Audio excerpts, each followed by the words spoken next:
Today we're going to be talking about the housing market in 2024. This could be with buying a house, renting, renting an apartment. And it's ridiculous because people are getting priced out of just regular one bedroom studio apartments. And this is just absolutely aggravating because you see the average person wants to work, the average person wants to make a good living for themselves, they want to have a good life, they want to live in a place that is safe, where they feel comfortable in, and they're not able to do that in today's economy, which is very, very upsetting. You see a lot of people who are in assistance, who are in Section 8 housing, and they seem to be getting by just fine. But the average person who has a job, who wants better for themselves, who wants to provide for their kids or for their family, they're getting priced out of these apartments because they're not low income enough to be getting government assistance, but they're not big earners who can just move into an apartment that they want. Let's watch this first video of this lady talking about her experience. So I just got home from touring an apartment, and this whole drive home, I have been stewing with anger because between the time I signed up for that tour a week ago and the time I got there to do the tour today, the price of the unit I was interested in has gone up by $300. $300 in a week. And I no longer qualify for the unit at all because it went up by $300 in a week. And they were talking about, well, the supply and the demand. The supply and the demand. That's why it went up. They skyrocketed over the last week because of the supply and the demand. What are these landlords going to do? They're greedy. They just want the money and they're just milking that. And as a result, it's causing people to have their lives be ruined. It's causing homelessness, it's causing financial distress, it's causing so many things that are just unnecessary. It's bad. People are suffering. These property management companies, because it's not even necessarily like individual landlords, it's these property management companies. What are they going to do when nobody can afford to live in their apartment complexes? What are they going to do when nobody can afford to live in their building? Because this place is also requiring 3 times the rent in income. I have a degree and a salaried job, and I don't make that. Well, first of all, degrees are useless nowadays because college is a scam. But anyways, 3 times the rent is wild. Like, you that's just unattainable. That's not something that your average person can show, you know? There's no reason why any person with a college degree and a salaried job should not be able to qualify for like a basic apartment. Any basic apartment. And I'm going to tell you something. I work in housing, okay? I work at a nonprofit that houses homeless families. I work with homeless families with children. And every single day, I see the consequences of this. I have a client that brings in $4,000 a month and is homeless.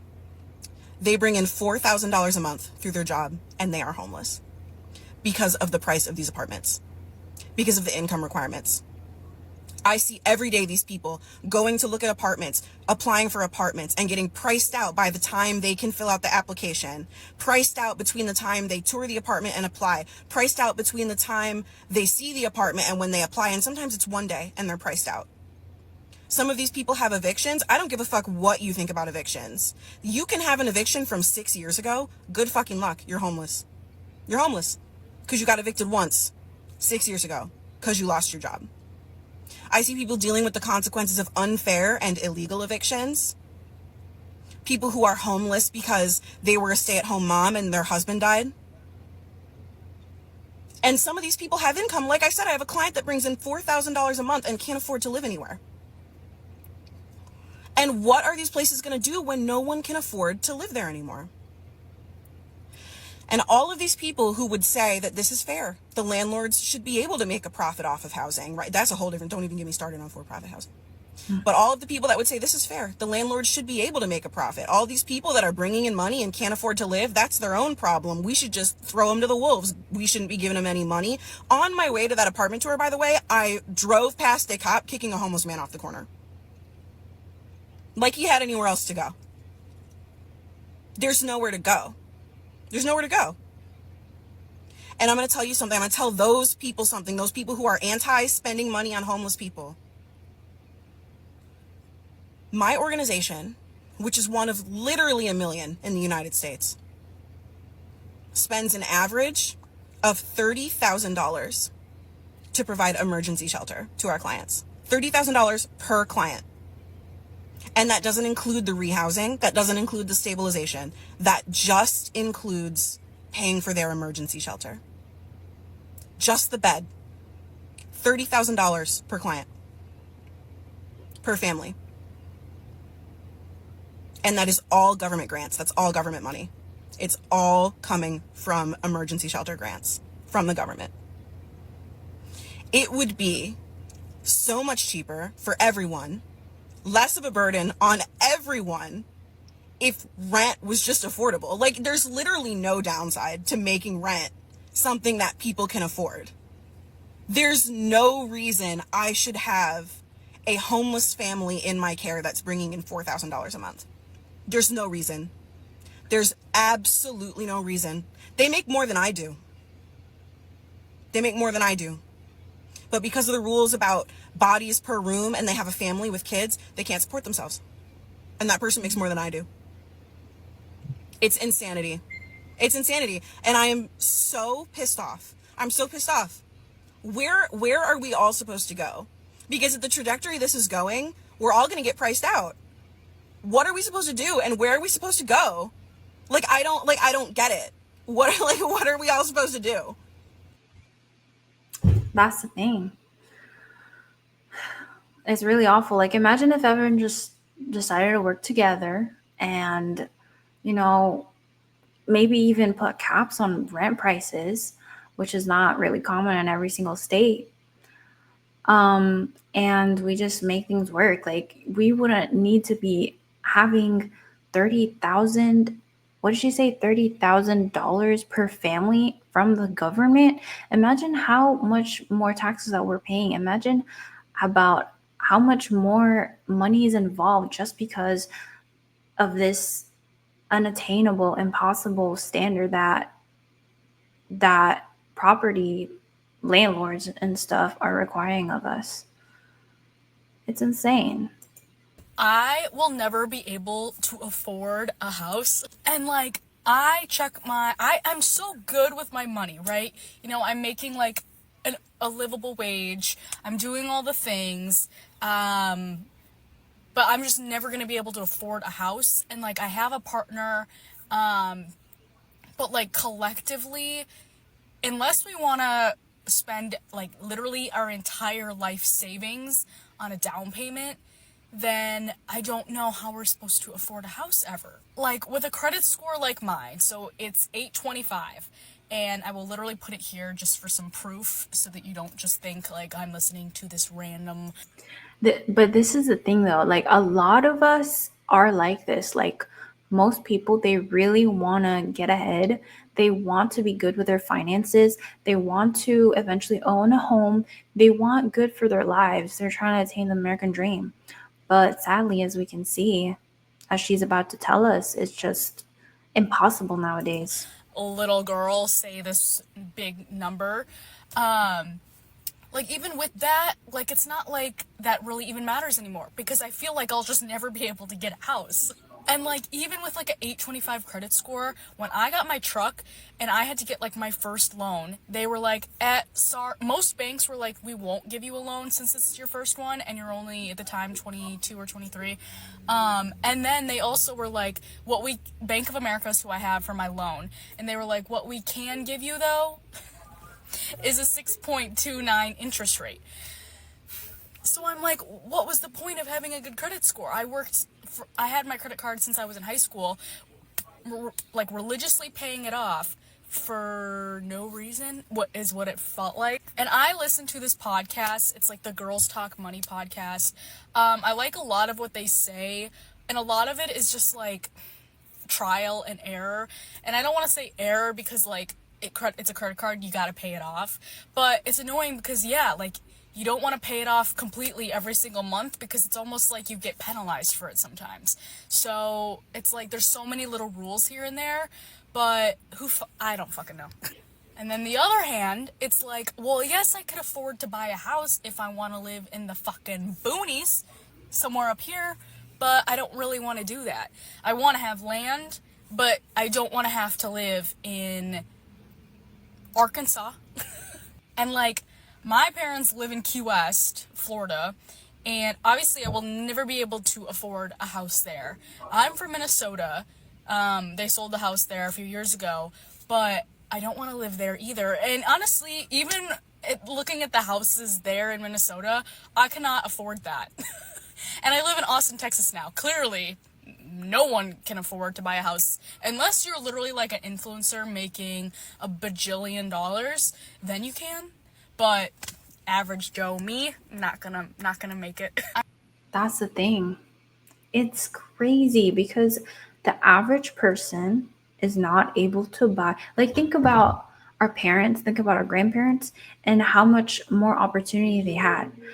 But they're gonna go ahead and turn around and call us lazy, call us irresponsible because we can't buy a house. And whenever we try to communicate with them and tell them why, they say that, oh, because you're just young and you're stupid.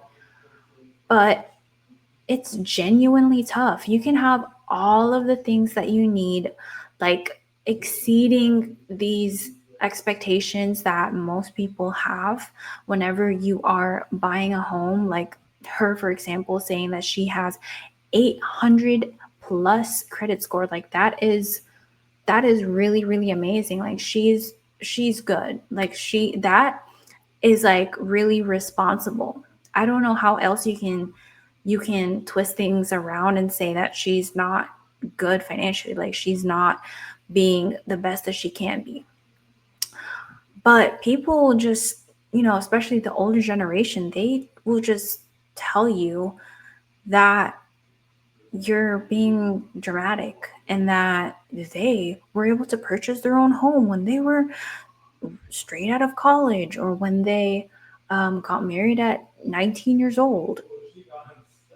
And this is the next video. It's very funny because all of my videos, for some reason, have women ranting in their cars, but this is the last video with a woman in her car. For all my other 25 to 35-year-olds, is everything just going to be impossible for us? I mean, I can't buy a house. I can't. I've put in offers on 2 different homes. One of them wasn't even reviewed. The other one, we were in second. We didn't get it. And every house that I put on my list ends up being pending or it's already gone. It's already under contract the next day. So I am just feeling exhausted and I'm ready to give up. I just think maybe I'm just not supposed to have a house. I'm 29. I have a baby. I'm married. I'm ready. And I think our generation is just getting screwed. I mean, even this car, I had people quoting me like 4 times the MSRP price on this car. Why are we in this? Why can't I just get a regular MSRP price? No, everything is extreme. Everything. You can't. Inflation, all these things, since I've been an adult, ready to do adult things, are literally out of control.